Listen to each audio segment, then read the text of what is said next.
Hi అండి, నేను మీ ప్రీతి నిగమ్. మీరు నన్ను చాలా చాలా క్యారెక్టర్స్లో చూశారు కదా. విలన్గా ఎక్కువ చూసినట్టున్నారు, కానీ సాఫ్ట్ క్యారెక్టర్స్ కూడా నేను చేశాను. ఆడది అనే సీరియల్లో, చాలా సీరియల్స్లో కామెడీ చేయాలని చాలా కోరిక ఉంది. రీసెంట్గా ఒక మూవీ కూడా చేసేసాను, చాలా హిట్ కూడా అయింది, హైదరాబాదీ ఫిల్మ్ స్టెప్నీ. అలా చాలా క్యారెక్టర్స్ చేశాను, కానీ ఒక్క క్యారెక్టర్ ఇంకా బ్యాలెన్స్ ఉంది అని ఎందుకో ఫీలింగ్. లాస్ట్ టైం వరకు నేను ఆలోచిస్తే కామెడీ చేయలేదు అని ఫీలింగ్లో ఉన్నాను. బట్ ఇంకొక క్యారెక్టర్ ఏదో ఉంది. వాట్ అంటే ఆర్టిస్ట్కి నటదాహం అనేది ఎప్పటికీ చావదు. ఇంకేదో మోర్ బెటర్ బెస్ట్ అనేది రాదేమో, కానీ అందులో కూడా మళ్ళీ వెతుక్కుంటూ ఉంటాం కదా.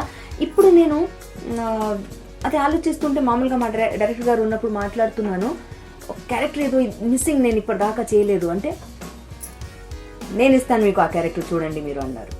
ఈ ఫిల్మ్లో నేను అలాంటి క్యారెక్టర్ చేస్తున్నాను. ఏదైతే ఇప్పటిదాకా మిస్ అయ్యానని ఫీలింగ్లో ఉన్నానో ఆ క్యారెక్టర్ నేను ఇప్పుడు చేస్తున్నాను. ఏ క్యారెక్టరా?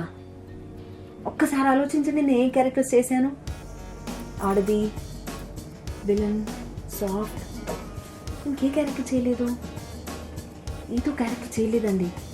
రాజ్ కిరణ్ గారు ప్రామిస్ చేశారు. ఆ క్యారెక్టర్ అంటే ఆ క్యారెక్టర్ని ఎలా చూపిస్తారనేది రాజ్ కిరణ్ గారు చాలా నాకు ఎక్స్ప్లెయిన్ చేశారు. బాగా అనిపించింది. I was impressed. Of course అది లెంతీగా ఉందా లేదా దట్ ఈస్ సెకండరీ థింగ్, కానీ అందులో పర్ఫార్మెన్స్కి ఎంతవరకు స్కోప్ ఉంది, నేను ఎంతవరకు చేయగలుగుతాను.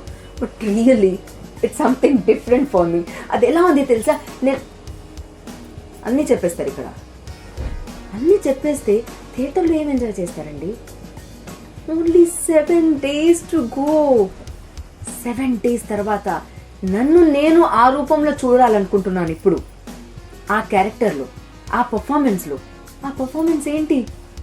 7 days తర్వాత మీరే థియేటర్లో వెళ్ళి చూడండి. నేను కూడా వస్తాను మీతో పాటు. 7 days to go.